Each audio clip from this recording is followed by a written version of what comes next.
Baik,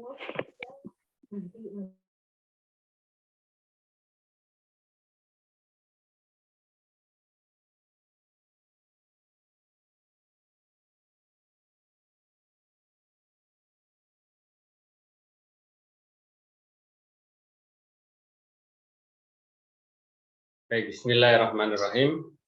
Assalamualaikum warahmatullahi wabarakatuh.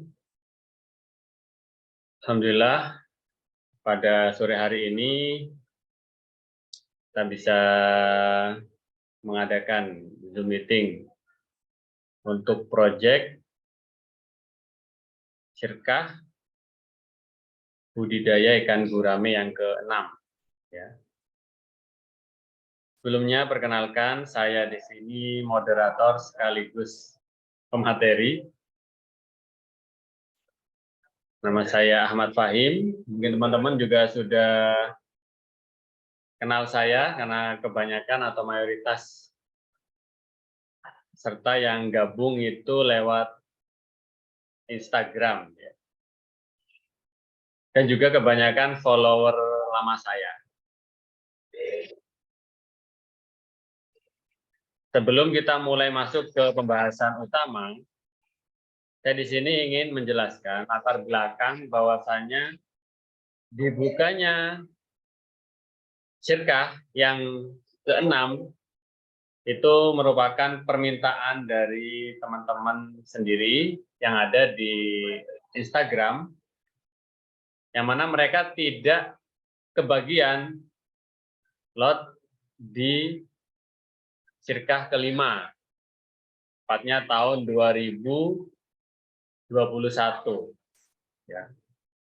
Sudah kurang lebih 2 tahun. Jadi tidak membuka Syirkah kurang lebih 2 tahun, karena banyak aspek pertimbangan.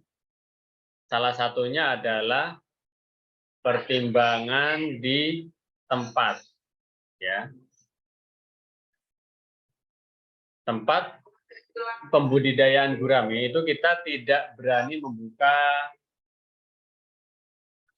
kolam yang mana jauh dari pantauan. Ya, jadi ada beberapa yang menawarkan saya sebidang tanah untuk digarap jadi kolam, tapi lokasinya jauh.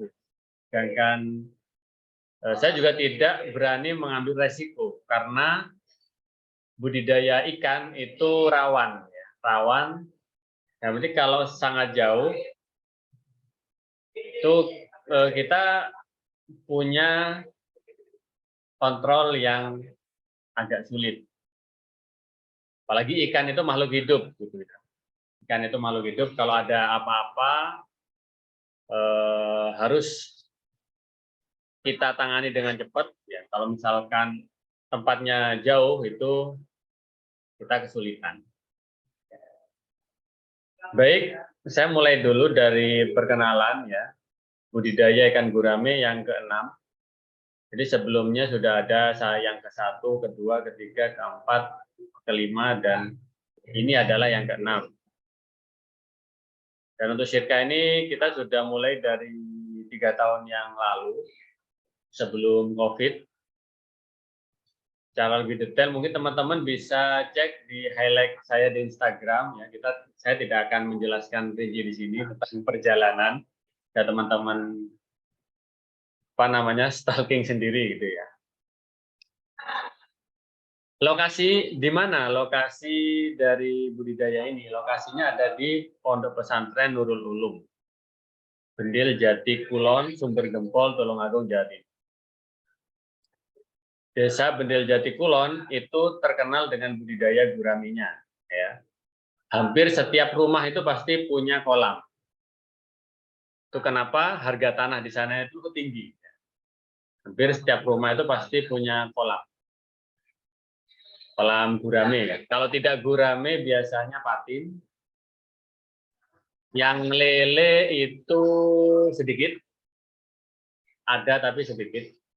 Sehingga memang banyak atau penjualan gurame di sana itu ya lancar. Ibarat kita budidayakan gurame itu kita tidak akan bingung mencari penjualnya atau bukan penjual, pembeli. Kita tidak akan bingung mencari pembelinya.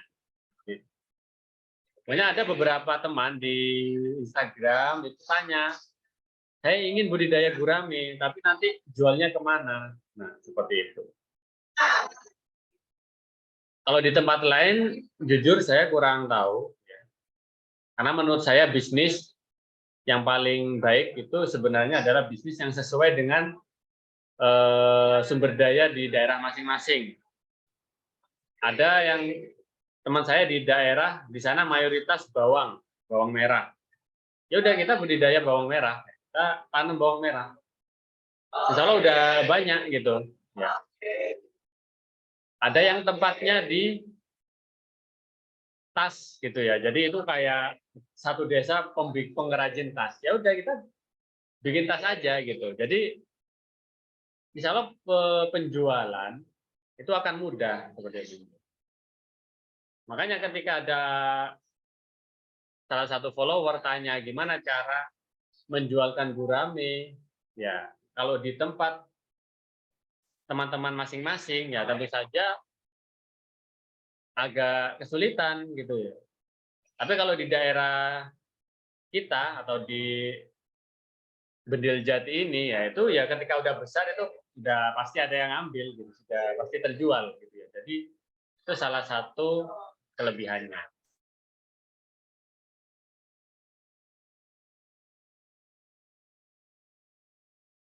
Kita lanjut ke slide kedua, prospek bisnis ikan gurame.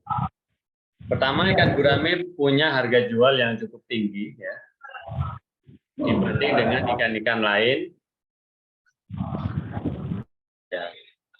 Ini tidak usah saya terangkan ya, teman-teman masuk aja ke restoran gitu. Insya Allah harga ikan gurame termasuk ikan yang mahal gitu ya, mahal dibanding dengan ikan lain, ikan nila, ikan lele. Kemudian ikan gurame sangat tahan lama karena tidak mudah mati dibanding dengan jenis lain. Jadi usia ikan gurame itu memang jauh lebih lama dibanding ikan lain seperti ikan nila, ikan lele, ikan patin, atau ikan lain ya, ikan wader misalnya. Ikan gurame usianya panjang, sehingga memang ya bisa dibilang kelebihan, bisa dibilang kekurangan. Kalau dibilang kelebihan, memang ikan gurame itu lebih daya tahan hidupnya lebih kuat. Tapi kalau dibilang kekurangan, sebenarnya ya panennya lama gitu aja. Ya, kalau nila 4 bulan sampai 5 bulan kita udah bisa panen. Kalau gurame itu antara 11 sampai 13. 11 bulan sampai 13 atau rata-rata setahun lah itu baru bisa panen. Memang agak-agak lama. Tapi harganya itu tinggi. Selisih harga gurame dengan pakannya itu tinggi. Kalau kita melihat pembudidaya ikan lele itu biasanya per ikan itu keuntungannya sekitar 1.000 sampai 2.000 rupiah. Keuntungannya. Jadi misalkan per 1.000 ikan lele itu biasanya keuntungan hanya 1 juta. Kurang lebih segitu. Itu kalau harga bagus. Kalau harga udah sedikit turun di bawah, selisih harganya turun 1.000 aja, itu kalau lele udah nggak bisa dapat untung. Apalagi kalau harganya anjlok, ya itu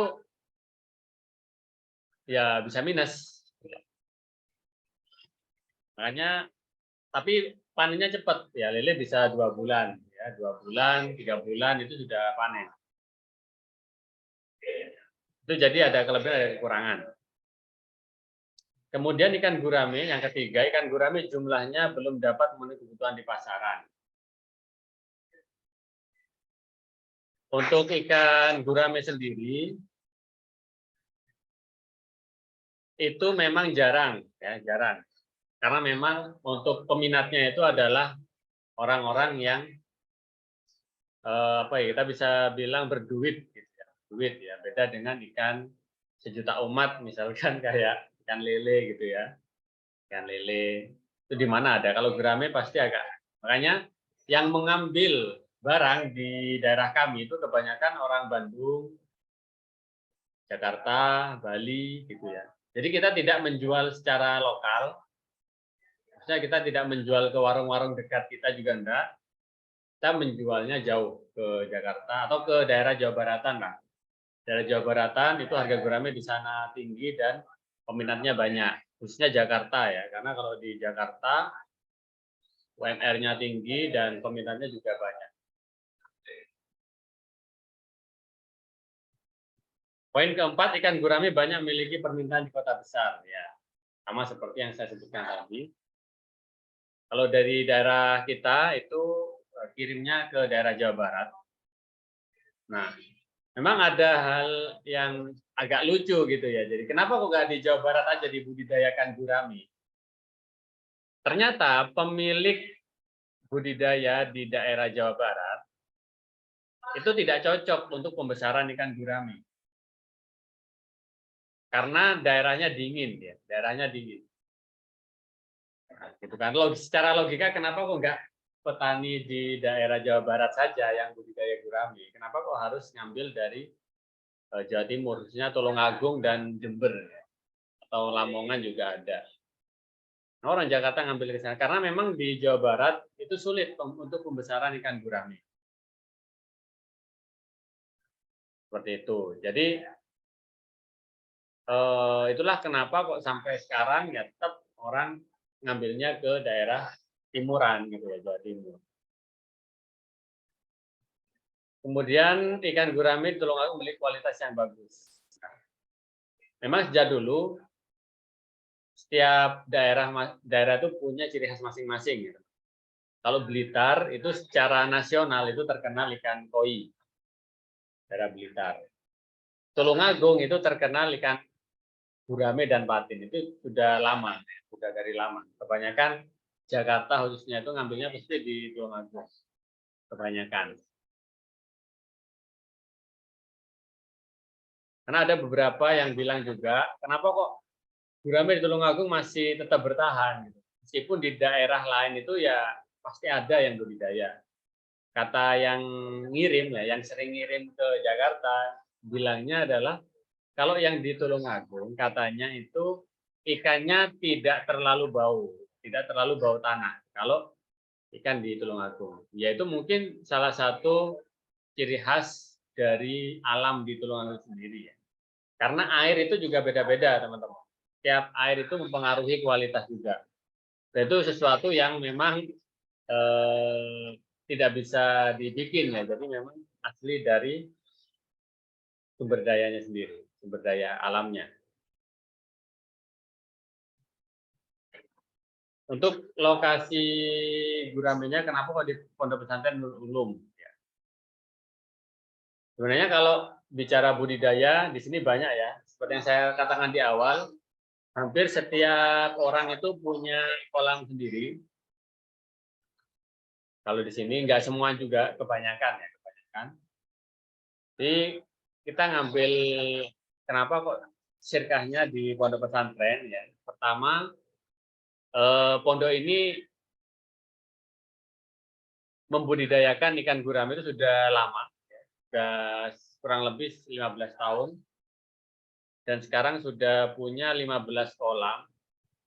Kalau dulu itu ada 12, sekarang udah 15. Dan juga pondok pesantren di Ponpes Nurul Ulum itu tidak ada biaya gedung, juga tidak ada SPP ya. Jadi pondok di sini gratis. Pondoknya dekat dengan UIN 1 Tulungagung. Ya, kalau teman-teman UIN 1 Tulungagung dekat. Kalau naik motor ya kurang lebih 5 menit lah ya, nggak sampai 5 menit. Kalau naik motor. Kebanyakan juga santrinya di sana mahasiswa. Jadi mereka juga banyak sekali yang belajar ya, belajar budidaya ikan di tempat kami.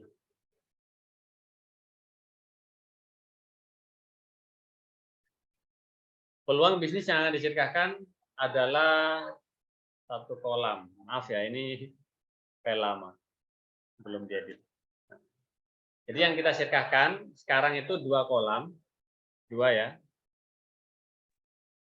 Yang akan dimulai pelaksanaannya itu mulai bulan Juli ya, teman-teman. Bulan Juli. Jadi kita akan sirkahkan yang proyek 6 itu 2 kolam dan dimulai pada bulan Juli, bulan depan. Tujuannya mensirkahkan yang pertama membantu menambah pemasukan dari pondok pesantren, dari para santri. Yang kedua juga mencakup permintaan lot, permintaan apa namanya, teman-teman yang ayo kapan dibuka nih lotnya yang baru gitu ya. Ya sebenarnya mulai dari tahun-tahun kemarin, gitu. Cuman sekarang baru terrealisasi karena memang sulitnya mencari tempat. Kemudian memberikan bagi hasil untuk para investor. Oke, kita masuk ke biaya.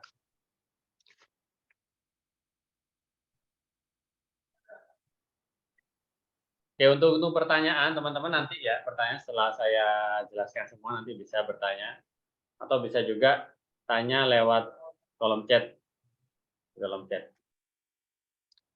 Biaya yang dibutuhkan itu 130 juta karena 2 kolam ya.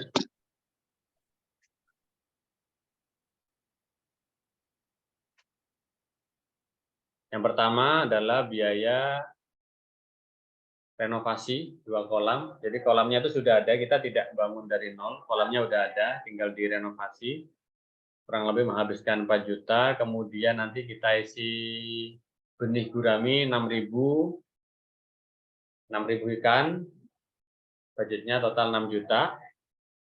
Kemudian pakan gurami selama 1 tahun untuk 6.000 ikan, kurang lebih 60 juta.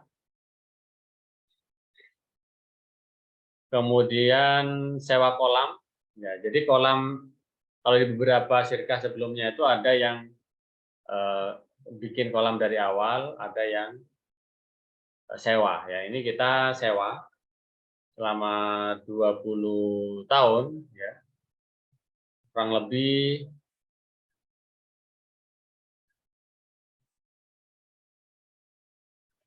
50 juta untuk 20 tahun. Kemudian ada biaya karyawan per tahun, ya, per tahunnya 6 juta. Kemudian untuk biaya nanti ya, biaya bikin surat perjanjian, transportasi admin dan lain sebagainya, ada ongkirnya juga, dan terlebih juga listrik selama 1 tahun itu kurang lebih 4 juta. Ya. Total 130 juta modal yang akan dibagikan menjadi 100 lot. Jadi per lotnya itu 1.300.000,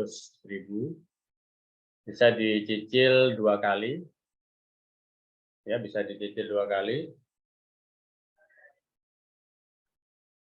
Kemudian lanjut kita masuk proyeksi finansialnya.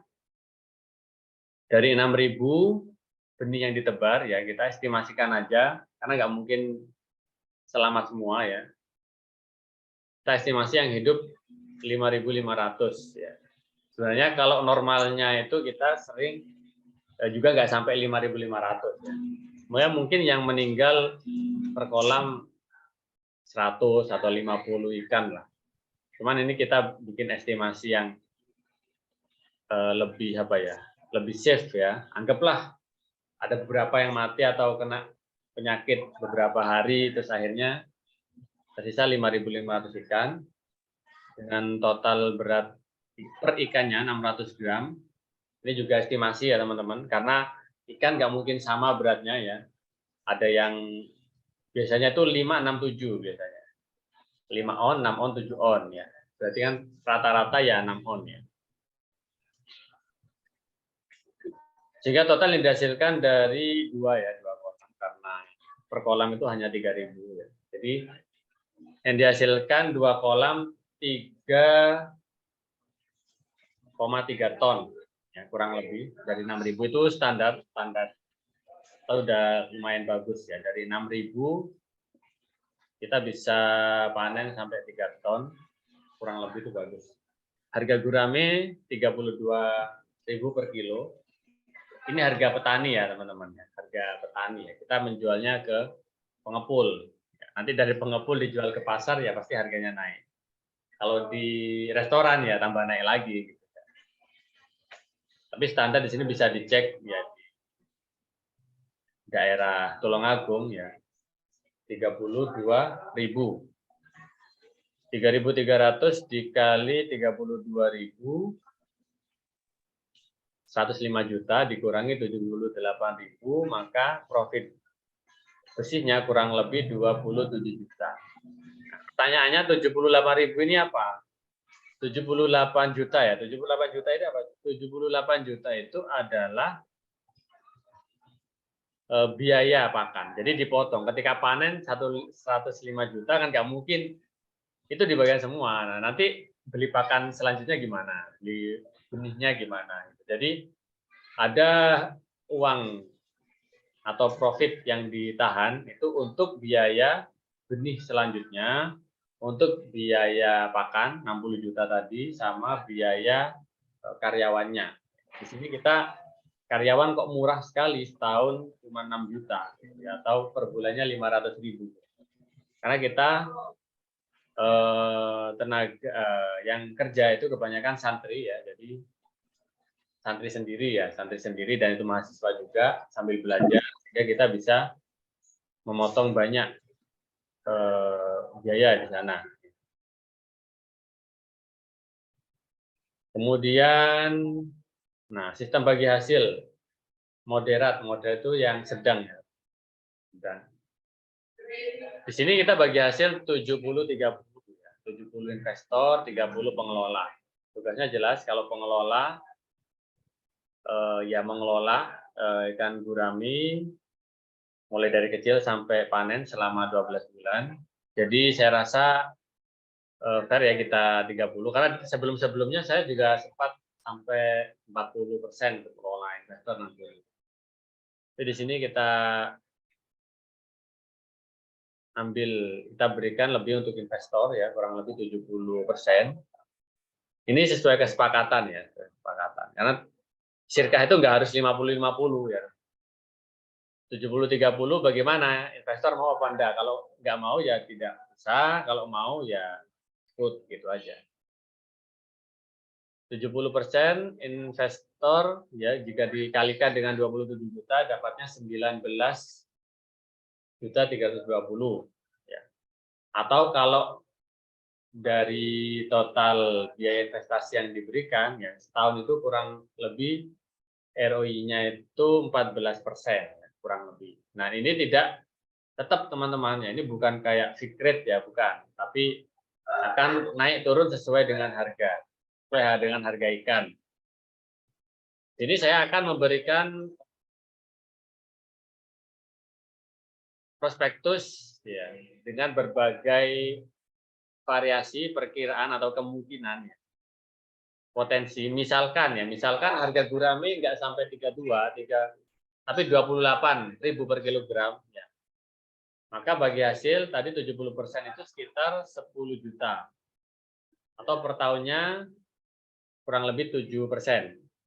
Kalau yang moderat tadi harga 32 berarti 14%. Kalau misalkan kita dapat harga bagus 37 kg, ya kita bisa sampai lebih dari 20%. Nah, untuk rekor harga paling tinggi sendiri itu kita pernah sampai 44.000 ya.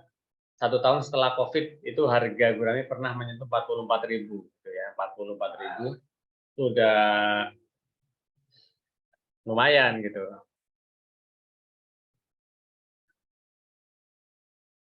Kemudian, nah kita akan komparasikan teman-teman, karena teman-teman saya tanya kemarin itu ya, saya voting banyak yang belum pernah investasi sama sekali ya. Sini saya akan komparasi, kita bandingkan ya. Misalkan gurame kita ambil yang moderat sekitar 14,25% tahun, kemudian ada emas Emas kalau dari 10 tahun terakhir, per tahunnya kurang lebih kenaikannya hanya 44,7%. Deposit di bank itu sekitar 5%-an. Atau reksadana, misalkan teman-teman beli saham di aplikasi Bibit, ya kurang lebih 5-10, tergantung resiko investasi yang ingin teman pilih. Jadi ini penting saya utarakan karena memang teman-teman masih kurang tahu tentang dunia investasi gitu ya.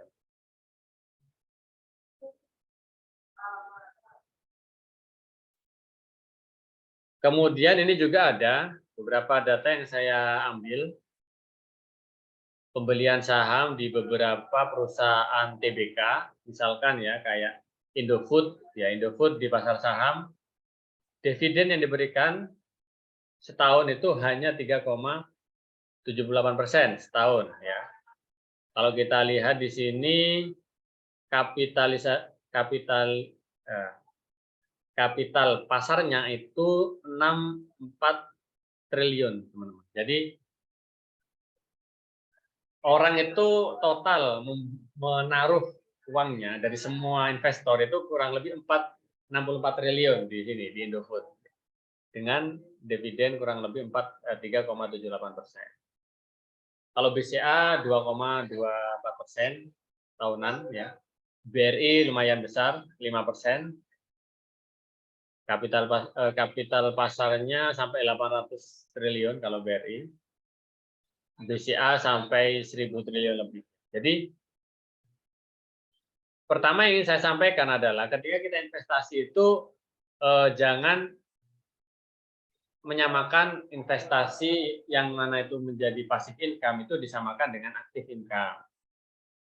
Active income itu adalah apa? Active income adalah pemasukan yang teman-teman dapatkan ketika teman-teman kerja atau ketika teman-teman jualan. Ya. Harus beda ya. Kalau passive income itu teman-teman murni sebagai investor tanpa harus mikir gitu ya, tanpa harus kerja. Sehingga beberapa hasil yang didapatkan itu memang tidak terlalu besar, tapi kalau teman-teman konsisten ya investasi 5 tahun sampai 10 tahun ya insya Allah teman-teman bisa pensiun dini ya. Pensiun dini dalam arti uang yang bekerja untuk teman-teman. Sama saya juga sampai sekarang juga terus investasi di beberapa bidang mulai dari perikanan, perhotelan, retail juga sampai sekarang gitu ya. Jadi memang investasi bukan cara cepat kaya, teman-teman. Kalau teman-teman mengharapkan investasi bisa kaya dalam waktu 1 tahun, saya yakin itu penipuan, gitu ya. Itu penipuan. Saya banyak sekali cerita-cerita, juga pengalaman saya pribadi tentang investasi yang berbau penipuan atau bodong, karena memang sebenarnya itu sudah terlihat dari penawaran awal. Cuman kadang kita yang tergiur ya oleh nafsu ya mungkin, sehingga ya pada akhirnya juga uang kita yang hilang gitu, bukan kita mendapatkan hasil yang ekspektasi yang besar, malah ujungnya hilang karena nggak masuk akal gitu teman-teman. Kalau ada investasi di luaran ya, entah bisnis apa, apapun bisnisnya ya, bisa memberikan sampai fixed rate 30% per tahun ya, atau sampai 40% atau bahkan ada yang per bulan 30% per bulan gitu ya. Itu sudah nggak masuk akal gitu.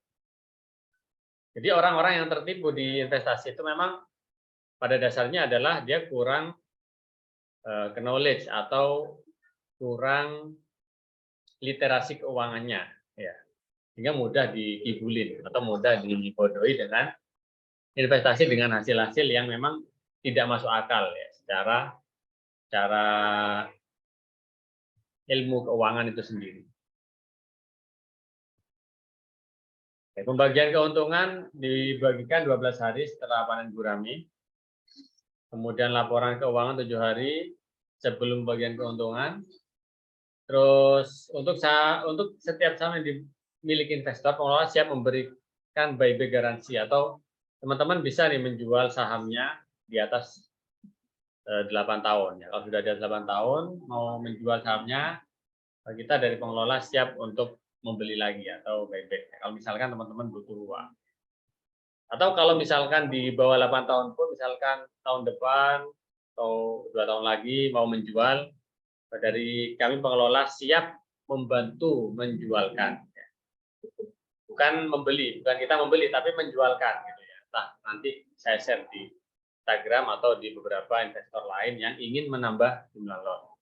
Kita bisa bantu menjualkan. Tapi kalau buyback garansinya kita tadi di tahun ke-8, karena tahun-tahun sebelumnya itu kita buyback garansi di sirkah-sirkah yang sebelumnya gitu ya, sirkah 2, 3, 4, 5 ya.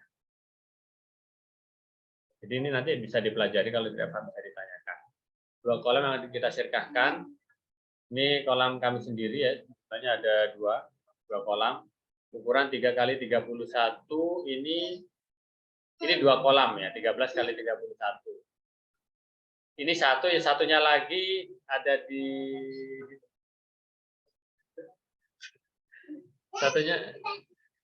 satunya lagi ada di sebelah sana ya, sebelah ini, sebelah lanjutannya kayak kelihatan.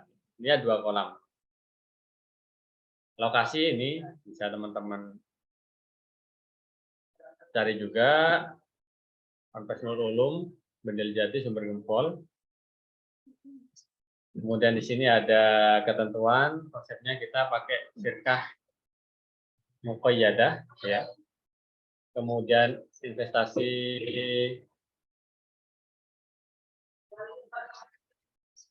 bagi hasil ya. Untuk sirkah itu ada mudhari pengelola, ada saibul mal investor ya. Dalam segala bisnis teman-teman yang perlu diketahui adalah ada kemungkinan untung dan rugi. Tidak ada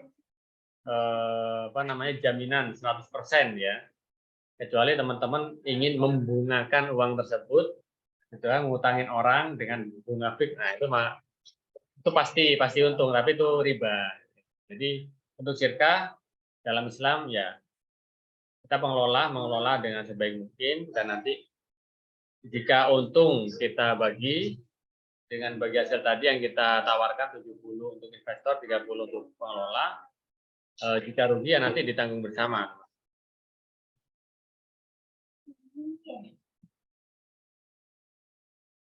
Tapi untuk pengalaman historical ya, selama 3 tahun kita sirkah, itu alhamdulillah belum pernah rugi.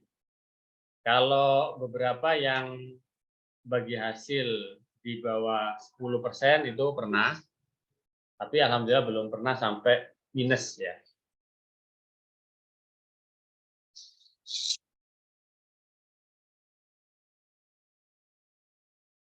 Kemudian diharapkan semua investor berkontribusi dalam kemajuan bisnis dan ikut mendoakan. Jadi untuk investor tugasnya apa? Cukup mendoakan saja ya. Mendoakan, insya Allah kita yakin dengan banyaknya doa akan jauh lebih berkah.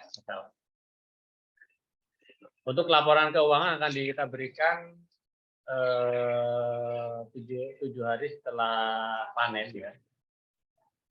Karena kita tidak memberikan keuangan tiap bulan, karena ya sama saja ya, itu saja. Jadi per panen teman-teman. Namun kondisi kolam, kondisi ikan akan kita update di grup hampir tiap bulan kita panen. Kemudian untuk sahibul mal itu nanti akan diberikan semacam surat perjanjian ya. Dan minimal 1%, minimal itu 1%. Kemudian saham ini bisa dijual pada orang lain dan tentu sesuai dengan persetujuan dari pengelola. Boleh dijual belikan entah kepada tangganya, saudara temannya, ataupun juga dengan investor yang ada di grup. Misalkan ada investor yang butuh uang mau jual, ada investor yang mau nambah lagi, ya itu bisa jual beli di dalam grup yang sudah kita sediakan. Transfer dana sirkah maksimal sampai tanggal 29 Juli. Jadi cicilan ada 2 kali, bulan Juni dan Juli.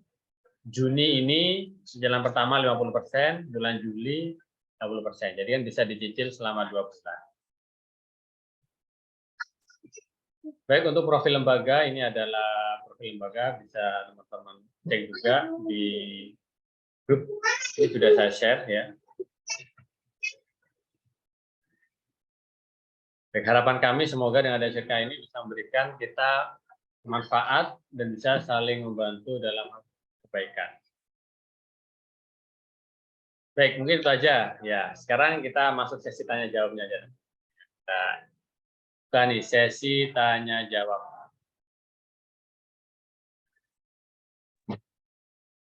Oke, saya cari pertanyaan di kolom komentar saja ya. Nanti kalau mau tanya langsung juga bisa. Kalau investasi minimal 1,3 juta dapat sirkahnya berapa? Nah, itu tadi ketika dapatnya berapa itu tidak pasti ya. Cuman secara historikalnya itu kurang lebih 14% ya. Itu kalau standarnya 14%. 14% itu kalau dari 1.300.000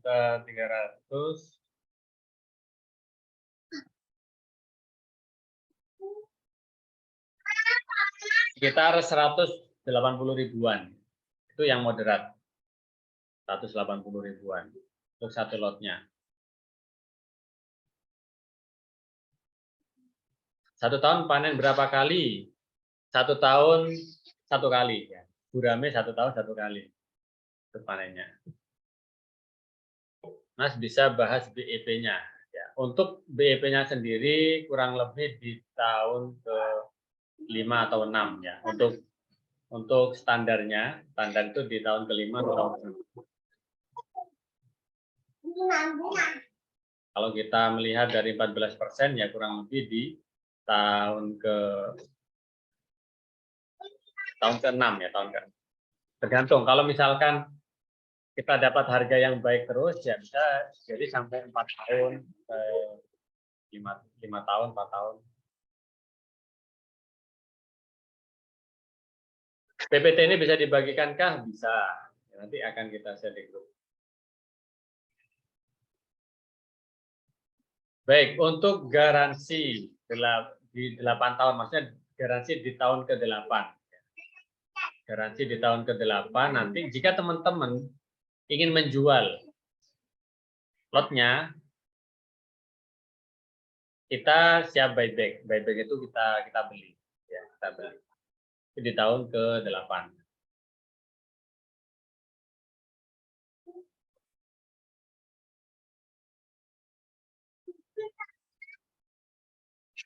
$1,3 juta untuk investasi selama 20 tahun. Ya, betul. Selama 20 tahun nanti juga bisa diwariskan, teman-teman, kalau bisa diwariskan. Apakah bisa diatasnamakan orang lain atas misalnya? Kalau sudah ada aktenya bisa.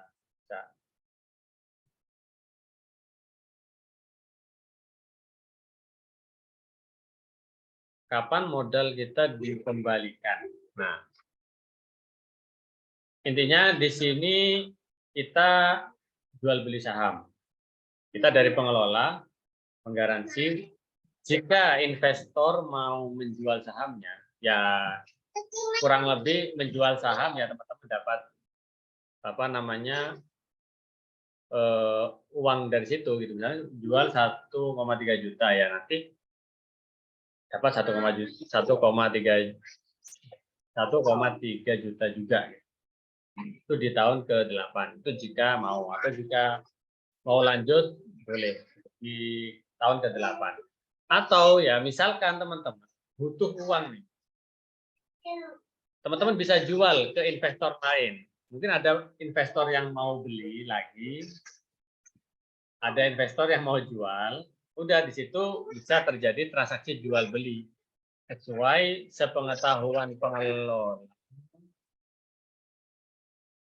sesuai sepengetahuan pengelola. Nah, nanti teman-teman yang jual sahamnya ya dapat uangnya, nanti dapat uang apa ya, uang hasil jual sahamnya seperti itu. Jadi bukan sistem hutang ya, teman. Bedakan. Kalau hutang itu teman-teman ngutang ke saya, nanti saya bayar di tahun ke-8. Bukan, ini jual beli saham. Karena kalau sistem hutang, teman-teman, jadinya riba ya. Jadinya riba kalau hutang. Jadi ini bukan hutang tapi jual beli saham. Itu harus teman-teman ketahui. Saya ulangi lagi ya, jual beli saham sistemnya bukan investor ngutangi ke kita, bukan mengutangi, tapi jual beli saham. Kita punya saham dari sebuah kolam kita tawarkan, teman-teman beli. Nah, jika teman-teman butuh uang, teman-teman bisa menjualkan ke investor lain. Lotnya itu ya bisa dijual ke investor lain.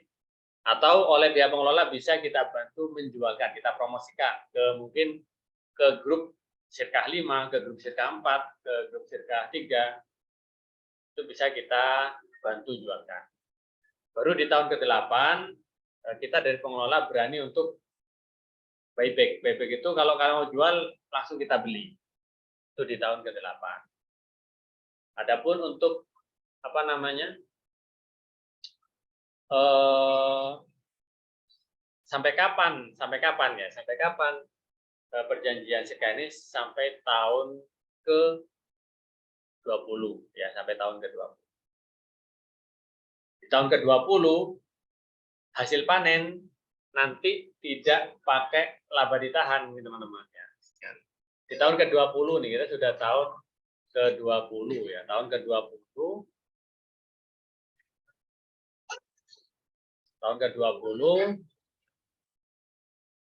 total penjualan 105 ya. Tapi kalau tahun 20 kayaknya udah agak 105 ya. Masa gurame sekarang sama gurame tahun 20 yang akan datang sama 33 32 ribu kan nggak mungkin ya. Ya mungkin saja moga-moga lah tahun 2000 tahun 20 tahun yang akan datang itu harganya sudah 60 ya. Misalkan nih total penjualan tahun 2043 ya. Harga gurame 30, harga gurame 60.000 lah misalkan. Total dapat 200 juta, maka 200 juta itu nanti yang akan dibagikan ke atau dipotong ya, dipotong 70%, baru dibagikan ke investor ya. 70% dari ini, dari misalkan ya kalau harga 2 kali lipat harga gurame di tahun 2043 200 juta ya, 200 juta berarti 70%-nya kurang lebih berapa? Coba kita cek ya. 200 juta ya. 200 juta kali 70%, 140 juta. 140 juta dibagi 100 lot jadi 1.400 ya. Di akhir 2043 ya. Atau akhir dari kerjasama Sirkah itu dengan asumsi harga gurame 60.000 ya. Karena masa sih nggak naik harga ya. 5 tahun, 10 tahun itu aja udah kenaikannya udah beda banget ya. Beda banget. Jadi paham ya, sistemnya paham. Semoga paham. Kita lanjut lagi, sampai mana tadi? Izin bertanya Ustaz, menurut pengalaman Ustaz biasanya waktu panennya berapa lama? 11 sampai 13 bulan. Ya. Jadi sebenarnya kan gurame di bulan ke-11 kalau lancar ya. Karena gurame itu kalau sakit dia itu nggak nafsu makan. Kalau nggak nafsu makan, nah ini kalau bagi orang yang baru mulai memelihara ikan gurame nggak tahu, dia nggak nafsu makan tetap dikasih makan. Itu biasa menyebabkan kematian. Ya, kalau orang yang sudah profesional tahu gitu, Pak, ini udah nggak nafsu makan, maka kita puasakan ikannya. kita kasih obat herbal, kita ada daun-daun herbal, kita puasakan, itu insya Allah pengalaman sampai sekarang, itu ikan bisa sehat dalam beberapa hari ya, tergantung sakitnya. Ya. Nah itu yang menyebabkan panennya agak mundur, ya, agak mundur. Tapi ikan sehat, gitu. Ikan sehat. Panennya agak mundur. Makanya saya bilang 11 sampai 13 bulan. Atau kalau tengah-tengahnya ya berarti 1 tahun. 180.000 itu selama 1 tahun. Ya betul, 180.000 itu selama 1 tahun. Itu kurang lebih ya, bisa kurang, bisa lebih, bisa kurang, bisa lebih sesuai dengan perhitungan yang sudah saya sebutkan tadi. Karena nominal 180.000 itu bukan bunga, teman-teman. Tapi itu adalah bagi hasil dari profit. Ya, teman-teman ingat ya, 180.000 itu bukan bunga. Ya, kalau dibilang hutang ya fix berapa dapatnya setiap tahun nih teman-teman dapat 180.000 udah, nggak mungkin kurang 180.000 udah fix. Nah itu namanya riba. Kalau kita syirkah itu nominal berapa yang dibagikan itu sesuai dengan profit bersih. Nah, kalau kita hitung tadi di sini kolom ini bisa teman-teman lihat ada persentasenya ya. Jadi naik turun ya tergantung dari kondisi ikan itu sendiri dan juga tergantung dari harga ikan pasar-pasar. Sewaktu-waktu bisa berkunjung ke sana lah, bisa, boleh kalau mau berkunjung ke pondok boleh, anaknya mau dipondokkan juga boleh, silahkan gratis ya. Mungkin cuma bayar bayar listrik aja sih, listrik. Saya kuliah di UIN 1 Tulungagung, nggak apa-apa, mau Anda yang mondok atau anaknya atau anak tetangganya, nggak apa, sambil promosi juga ya, gratis, pondoknya gratis.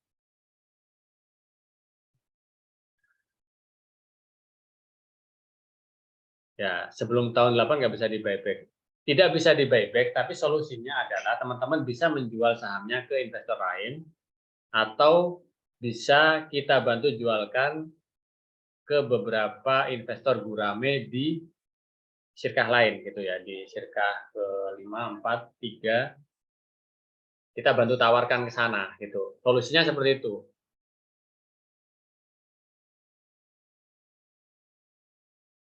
Kemudian 78 juta itu untuk modal tahun berikutnya pada saat tahun ke-20 terakhir apakah? Nah, tidak. Ya, makanya tadi saya jelaskan.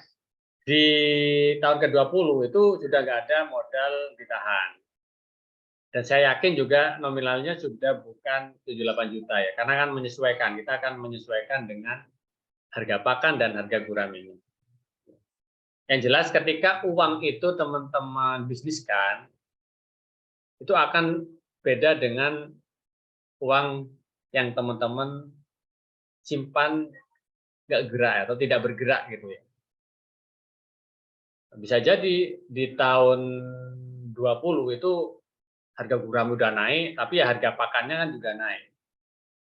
Tapi nanti misalkan nih teman-teman dapat bersihnya di tahun ke-20 itu sekitar 200 atau 2 juta atau 1.800.000 lah bersihnya. Wah, ini seakan-akan teman-teman dapat banyak ya. Padahal itu sebenarnya nilai uang teman-teman sesuai dengan inflasi. Jadi ketika uang itu bernilai barang, itu harganya akan naik sesuai dengan harga uang itu sendiri gitu ya. Jadi sebenarnya di tahun 2043 nanti teman-teman terima sahamnya, harga sahamnya itu sudah jadi misalnya 2 juta sesuai nanti ya, sesuai harganya nanti 2 juta. Nah, itu sebenarnya bukan tambah banyak, enggak, sebenarnya itu adalah nominal nilai. Karena uang itu selalu turun, teman-teman. Inflasi, kena inflasi ya. Kena inflasi. Jadi seperti itu. Jadi tidak ada modal ditahan di panen terakhir. Di tengah perjalanan apakah bisa nambah invest? Bisa dengan syarat teman-teman nawarin nih, ayo siapa nih yang mau jual sahamnya, saya beli. Seperti itu cara untuk nambah investasi.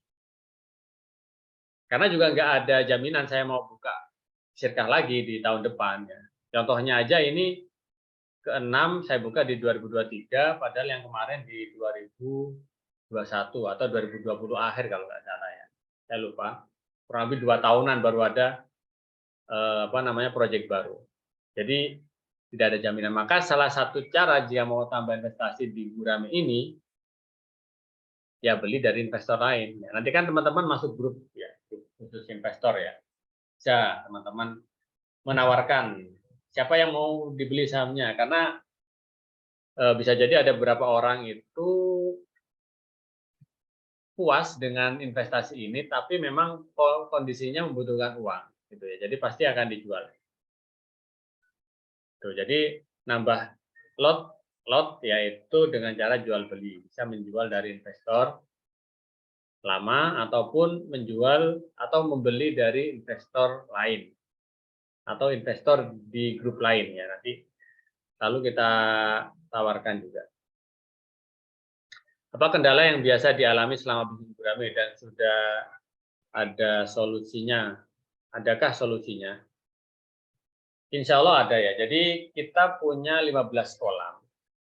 Ya, kita punya 15 kolam dan beberapa itu memang ada kendala, tapi kendala itu tidak menjadikan sampai gagal panen. Ya. Kendala tidak menjadikan sampai gagal panen. Mungkin waktu panen itu diundur ya, karena memang itu tadi ketika sakit Gurame itu harus berpuasa ya teman-teman ya. Berpuasa dan kita kasih obat herbal ya. Dan ini kondisi-kondisi ikan sakit dan sebagainya itu memang sebagai pemilik harus peka. Itulah kenapa kita tidak mau bikin kolam yang jauh dari pengelola itu sendiri gitu ya. Sehingga kita bisa memantau setiap pagi, itu pasti kita pantau ikannya setiap pagi, sehingga kita bisa langsung memberikan penanganan sedini mungkin sehingga tidak sampai parah gitu ya, tidak sampai parah. Alhamdulillah belum pernah gagal panen kecuali sekali ya, kecuali sekali, tapi itu dari total berapa ya, 15 tahun ya. Jadi 15 tahun dengan jumlah kolam kurang lebih 15 juga. Ya, kalau dulu mungkin sekitar 10 atau 8. Oh, selama 15 tahun itu cuma sekali kita gagal panen. Dan gagal panennya itu pun ikannya itu bukan yang besar ya. Jadi ibarat kita bisa mulai lagi dari nol ya. Yang parah itu kalau misalkan ikannya udah besar mau panen kok tiba-tiba mati ya. Itu udah rugi kan. Tapi kalau misalkan ikan masih usia 2 bulan kok mati, nah itu kita bisa beli benih lagi, kita ulangin lagi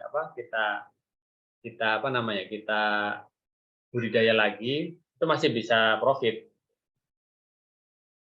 Tapi kalau yang misalkan ini udah siap panen ini ya, total 70 juta uang pakan udah ada di ikan gurame, itu tiba-tiba mati mendadak, kita belum pernah sampai seperti itu.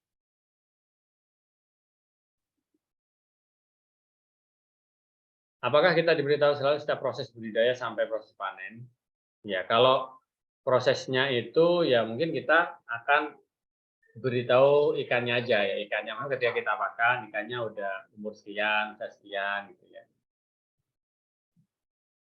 Ketika benih itu kita sebarkan, nanti kita videokan. Ketika penyedotan penyedotan kotoran gurame ya. Jadi gurame itu kotoran dalam kolam itu pasti disedot. Ya itu mungkin kita videokan aja, enggak kita bikinkan tutorial detail juga enggak. Karena enggak ada waktu untuk itu ya. Jadi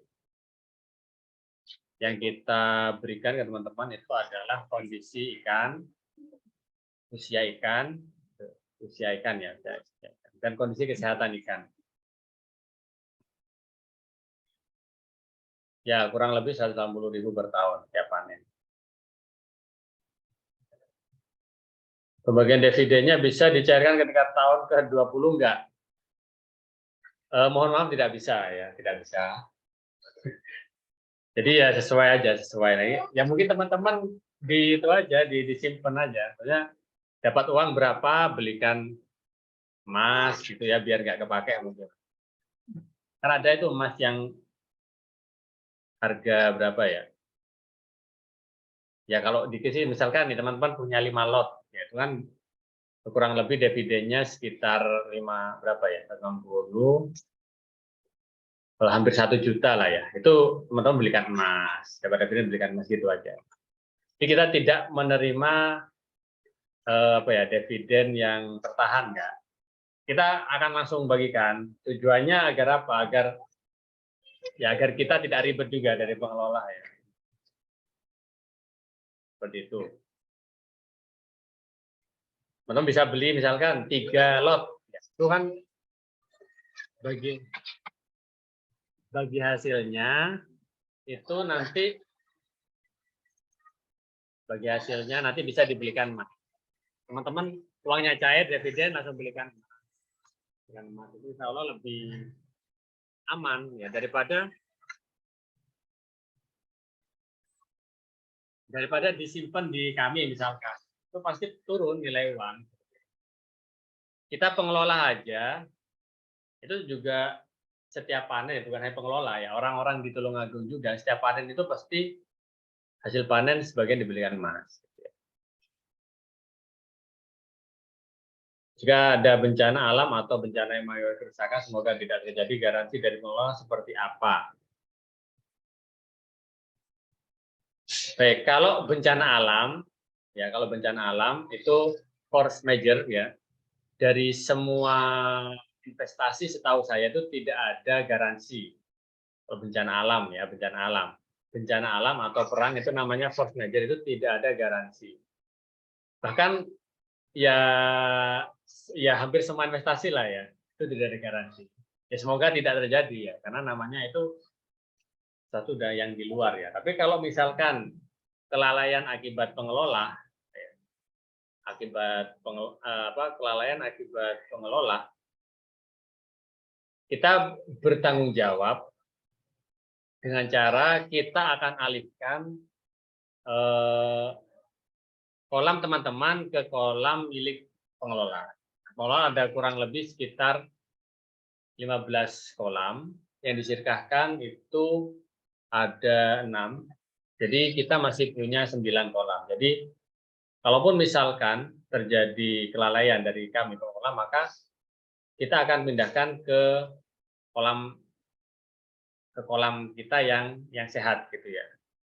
Ya mungkin untuk panennya akan sedikit lebih terlambat ya daripada yang seharusnya gitu. Tapi itu sebagai tanggung jawab kami agar teman-teman tidak sampai loss, tidak sampai kerugian ya. Kalau bencana alam itu memang tidak bisa di semua investasi ya. Bahkan uang kita pegang sendiri, kalau rumah kita kena bencana alam ya kita tidak bisa menjaminnya.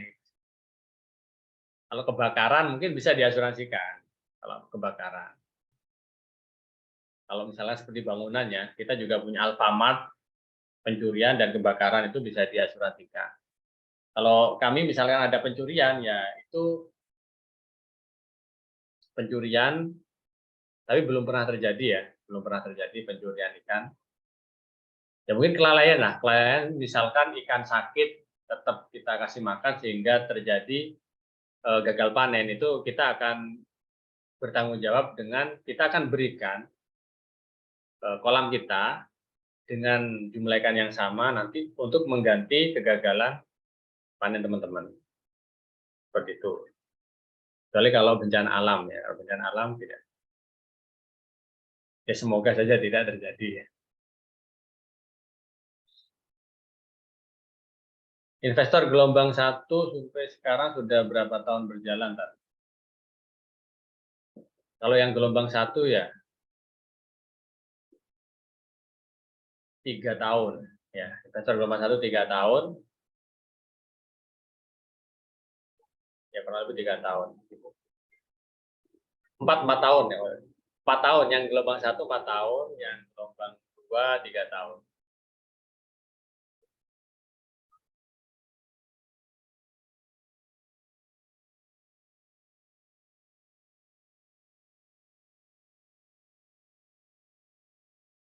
Nah, ada pertanyaan, ketika dapat bagi hasil berarti dikembalikan investor ya, tidak bisa dipakai kembali sebagai penambah sirka.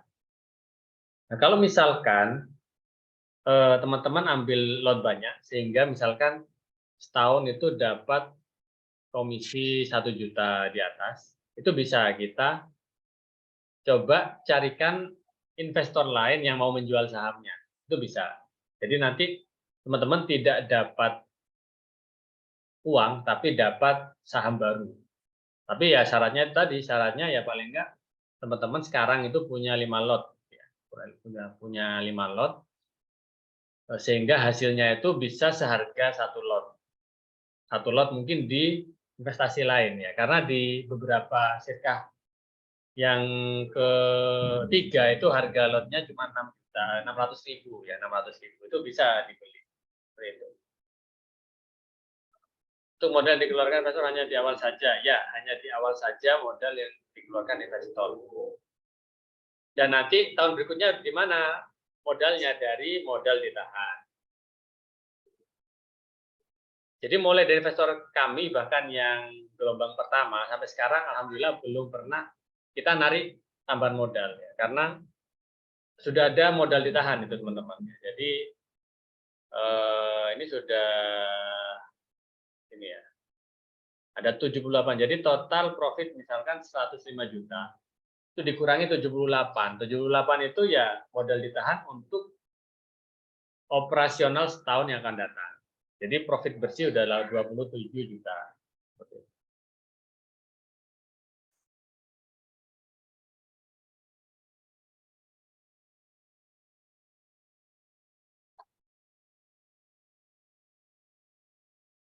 Jadi dengan 1,3 juta investasi dan keuntungan misal 180.000 dalam 10 tahun sudah balik modal.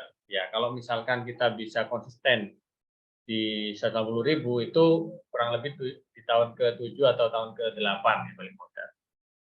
Kalau misalkan kita bisa dapat yang optimis ya, misalkan nih sampai 23% per tahunnya, ya berarti di tahun keempat kita sudah bisa balik modal.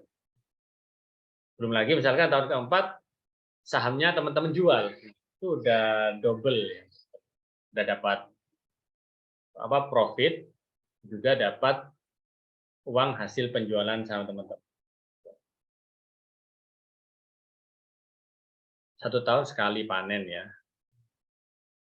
Oke, baik. Sudah habis pertanyaan dan mungkin di beberapa daerah sudah masuk waktu maghrib ya. Jadi sebenarnya saya mohon maaf karena tidak bisa malam, karena malam ada acara mendadak. Jadi saya majukan ke sore, tapi insya Allah nanti kita bisa bahas lagi di grup.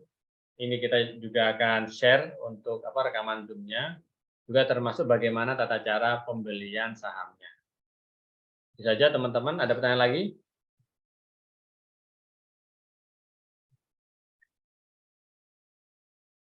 Baik, terima kasih. Yang jelas, ada pertanyaan lagi. Kalau lotnya dijual pertengahan bulan, pembeli barunya nanti apakah dapat bagian sirka? Kalau lotnya dijual pertengahan bulan, pembeli barunya apakah dapat bagian sirka? Jadi gini, biasanya orang jual lot itu setelah panen, biasanya. Tapi kalau misalkan 1 bulan sebelum panen atau 2 bulan sebelum panen teman-teman jual sahamnya, ya yang nanti dapat bagi hasil ya bukan teman-teman, tapi yang beli sahamnya nanti. Gitu ya. Jadi ya kalau mau jual saham ya setelah panen gitu.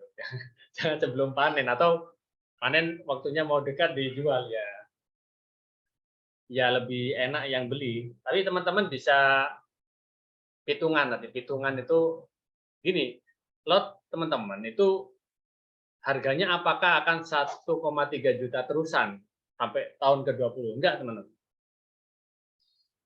Enggak mungkin, karena lot itu ibarat tadi, ini bukan hutang, ibaratnya tadi ya, ini bukan hutang, ini adalah saham. Kalau misalkan ternyata prospeknya penjualan bagus, ya teman-teman bisa agak mahalkan, agak dimahalin. Atau misalkan 10 tahun yang akan datang, kan nggak mungkin kita jual dengan harga yang sama, ya mungkin agak dimahalin dikit. Jadi harga saham waktu itu tergantung dari bisnis itu sendiri. Kalau bisnisnya menjanjikan sekali, bagi profitnya selalu besar, ya boleh teman-teman jual sedikit mahal. Dan tentu saja ada yang mau beli gitu ya. Ada yang mau beli tetap ingin murah gitu ya, itu ya agak sulit. Ya intinya adalah minimal ya teman-teman bisa menjual di harga beli minimal.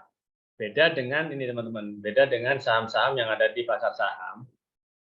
Itu harganya selalu naik turun ya. Kayak misalkan Indofood. Nah, hari ini turun 1,35%. Kadang juga dalam waktu 1 tahun itu harga saham turun sampai 10%. Kalau di saham ini, insya Allah minimal itu adalah teman-teman bisa menjual di harga yang sama ketika beli. Ya, materi PPT bisa di-share. Nah, nanti akan saya share lagi. ROI itu nanti dikurangi keuntungan ya. Bukan, ROI itu adalah apa ya? Jadi ROI itu adalah persentase ya, persentase yang teman-teman dapatkan sesuai dengan berapa yang teman-teman investasikan dalam persentase gitu. Nominal berapa nominal yang teman-teman dapatkan dari jumlah uang yang teman-teman setorkan, itu ROI ya. ROI itu misalkan ini ya, 7,75%. Jadi teman-teman kan nggak mungkin dapat 10 juta ya. 10 juta ini kan nanti akan dibagi ke 100 slot ya. Dibagi ke 100 slot, teman-teman dapat berapa, itu 7% dari jumlah teman-teman store atau dari 1,3 juta tadi. Kalau misalkan profitnya lebih besar ya ROI-nya tambah besar. Jadi bukan apa namanya, bukan dikurangi keuntungan, bukan. Jadi itu adalah parameter ya, parameter. Semakin besar ROI dalam sebuah investasi, tentu saja semakin bagus, ya, tentu saja semakin bagus. Tapi kalau misalkan ada nih investasi di luar menawarkan investasi ROI-nya 100%, setahun 100%, itu hati-hati gitu ya, hati-hati. Nah banyak ROI berapa nominal ya ini kalau misalkan kita ambil acuan dari investasi yang apa namanya yang sudah ada, misal kayak emas, deposit, reksadana ya itu sekitar sekian. Karena ini adalah aset yang tetap ya. Kalau misalkan di bisnis memang sedikit lebih tinggi, tapi enggak tinggi-tinggi amat gitu ya. 10, 20 itu standar.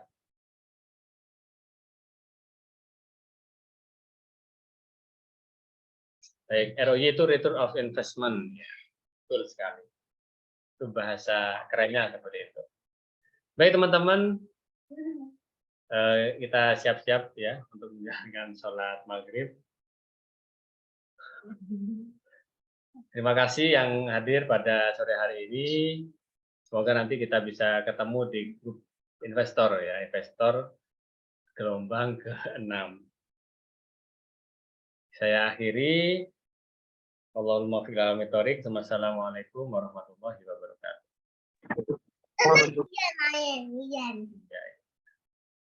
Waalaikumsalam warahmatullahi wabarakatuh.